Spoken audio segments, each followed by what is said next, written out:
Alright, gang. Let's talk about my 5 favorite movies of Scooby Doo.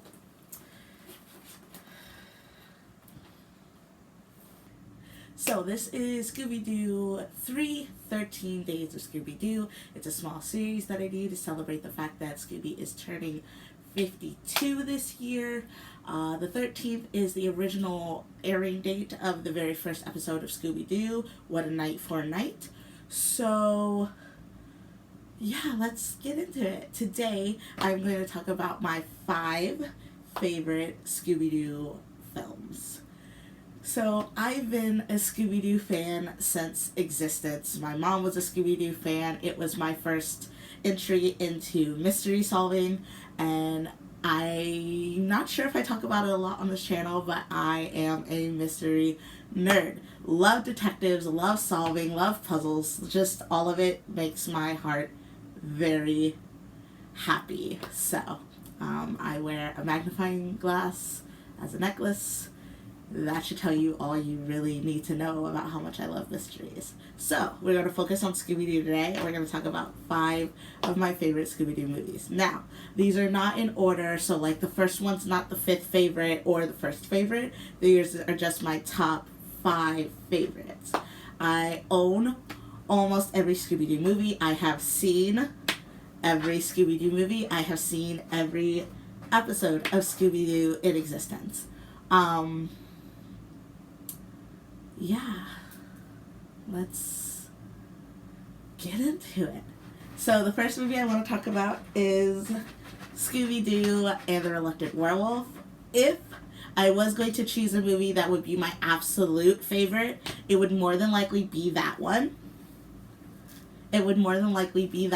I know all the lines by heart. I quote it pretty often. When I started working for AMC Theaters, we had name badges, and it asked you what our favorite movie was, and mine always said Reluctant Werewolf. So, Scooby Doo and the Reluctant Werewolf is about Scooby, Shaggy, Scrappy, and his girlfriend Googie, who literally never reappears again. It makes me so sad because I love her. And their fight with Dracula, because Dracula has a gang of monsters that drive in his NASCAR race rally. And the original Wolfman was like, nah, I'll see ya. And so Dracula has to find a replacement for that Wolfman driver.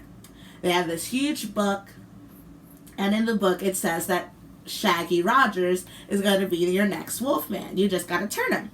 So then it begins this chase, hijinks ensue. Needless to say, Shaggy winds up becoming a werewolf. Now, in order for Shaggy to be freed from his werewolf curse, he has to drive in the monster rally. So the gang gets picked up, taken to Dracula's castle. He gives them the ultimatum.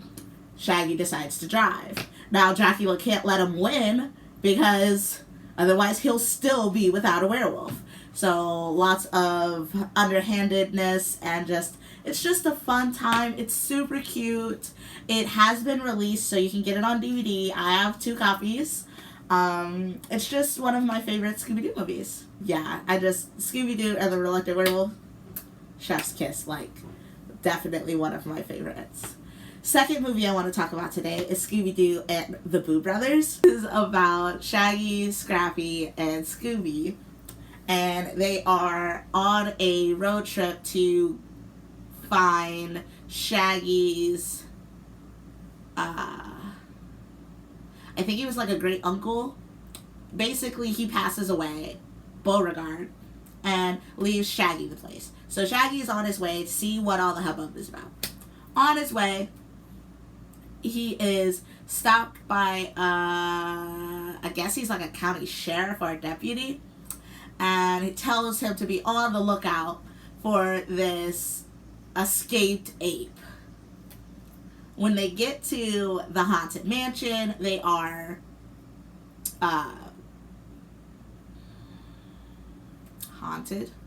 chased.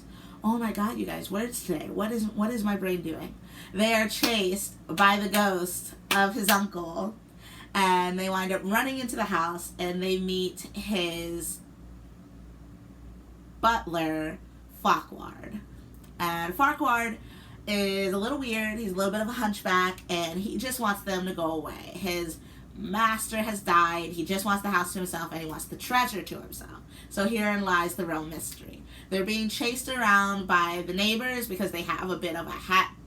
They've got a little bit of a Hatfield and McCoy's thing going on. The Beauregards hate them. They hate the Beauregards, and they're like in deep South country, so they're just shooting off guns and basically just want to get rid of Shaggy. Now, they want to get rid of him because he's a Beauregard, but the little sister, Annie Mae, that's her name, Annie Mae Scroggins. So little sister's got a crush on Shaggy. She's after him. That makes Shaggy the big brother.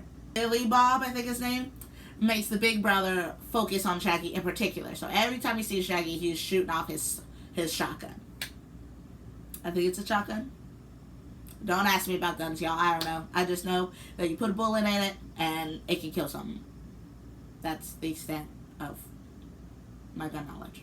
So, the gang gets to the house, realizes that there's a treasure, and realizes that the great uncle, Colonel Beauregard, left clues around the house to find the treasure. So this is a bit of a treasure hunt, trying to avoid being murdered by the Scroggins, trying to avoid being eaten by the ape, trying to stop Farquaad from getting to the jewels before them. Also, there is a ghost, a skeleton ghost, and a ghost Beauregard, and actual ghosts in the form of the Boo Brothers. Now, the Boo Brothers are 3 orphan ghosts who make their money by ghost busting houses.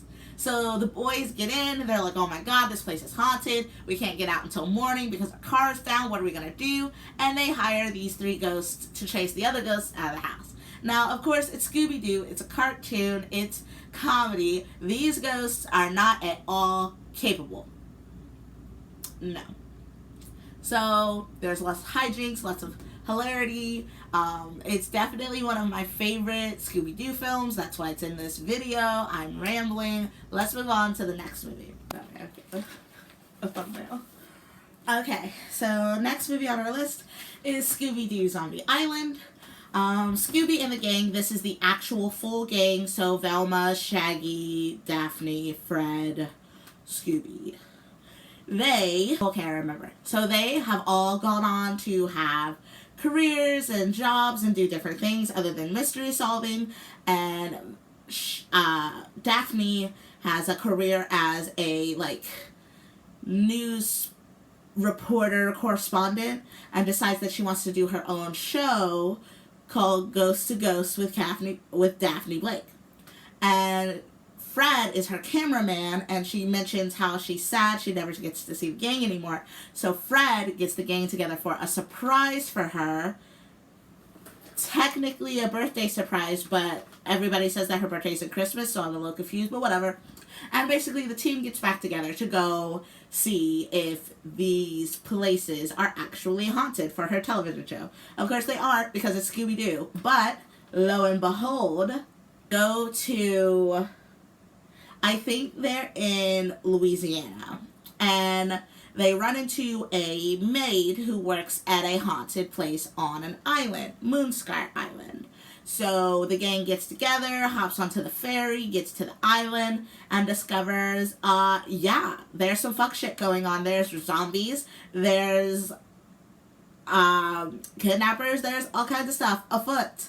So they need to figure out what's going on. Zombie Island and Witch's Ghost are the only 2 Scooby-Doo films where there are actual monsters and or ghosts.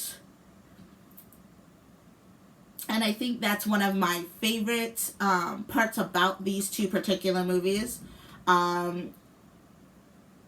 No, I think they're the only 2 modern ones that have actual ghosts and goblins in them. I feel like they transcend the, oh, it's always a guy in a mask trope with the movies, just because they are movies. Zombie Island, Boo Brothers, Reluctant Werewolf, Ghoul School, Witch's Ghost, Alien Invaders, like all of those are actual supernatural creatures. I think that's why they're on my favorites list. Just because I love the supernatural and I love Scooby Doo, so putting them together is just the best. Zombie Island, very cute, very funny. I have a lot of quotable moments from this. It's just a fun time. It's just a fun time. My next favorite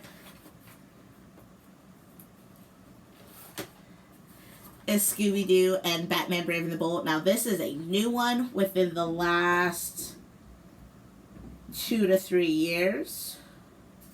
This is the last 2 to 3 years. But basically you have the entire gang and they are pulled to a mystery near Gotham, and they run into Batman, which isn't new. They've been running into Batman for a long time, even back in the day in the older cartoons. But in this one in particular, they do a lot of things that are really cool. They actually become part of the detective society that Batman runs. They get to be Batman-esque for a little bit. It's just a great time. They basically run into notorious crooks who are too hot to handle, and Batman himself swings in to save the day. After an unsolved case from Batman's past comes back to haunt him, and the mysterious Crimson Cloak threatens to take over Gotham City, Batman recruits Mystery Incorporated to help crack the case. It's great. It's hilarious. It's definitely the most modern movie on my list, so definitely check it out if you haven't. Next movie on our list, last movie. That's Ghoul School. Okay. Next movie on our list is Scooby Doo and the Witch's Ghost. This has the whole group, and they are meeting up with Ben Ravencroft, who is voiced by Tim Curry, and he is a huge writer that Velma admires quite a bit. They are invited to his hometown for a big festival, and when they get there, they run into the witch's ghost. Now, they know that some fuck shit is going on, and this witch's ghost is not real, but there are also some fuck shit that they aren't aware of yet, and turns out that there are real witches. This is also the first iteration of the Hex Girls, which, duh, like, we all know that they're gonna be my favorite. And yeah. So it's just a mystery to decide if the witch's ghost is a good person or a bad person, if the townspeople have done any wrongdoing, and there's killer music, killer chase scenes, and killer witches, so also a very good time. Last movie on my list, which I do not have a case for, is Ghoul School, and it is also considered one of the 3 classic Scooby Doo films. Boo Brothers, Reluctant Werewolf, Ghoul School, and Shaggy, Scooby, Scrappy in a van on their way to a girls' school to be their gym teacher. When they get there, they are terrified because they find out that all of the girls are actually the offspring of, like, movie monsters. So Dracula, Frankenstein, the Phantom, the Mummy. But the girls are just girls who happen to be supernatural creatures and are so adorable. I loved all of them. I think Winnie was my favorite. I'll put her up there. And basically, he just wants to help them beat the boys' preparatory school that's next door in a volleyball contest. So that is how the movie starts. Now, when they get there, discover that the girls are supernatural. They also discover that there's an evil out there after the girls, to make the parents do bad things. So Shaggy, Scooby, and Scrappy protect the monster girls from coming into any harm. It's super cute. it's just a fun time. It's definitely not something that I've seen before or seen after, actually. But you can definitely tell that it was the inspiration for like Monster High dolls and things of that nature. But yeah, so that rounds up my 5 favorite Scooby Doo films. Thanks so much for sitting here and listening to me ramble. I'm gonna cut this off because right now the timer tells me that this video is 25 minutes. And I'm gonna go ahead and start editing so I can get started on number 4 of 13 Days of Scooby Doo. Thank you so much. If you are a Scooby Doo fan, hit that like button and subscribe. Even if you're not, hit that like button and subscribe. I talk about other things. This will be a Scooby-centric channel for the next few days, but after that, 13 days will be up, and we'll be back to our regularly scheduled programming. I'm Moriarty. This is Moriarty Universe, and I'll see you next time. Scooby-Dooby-Doo.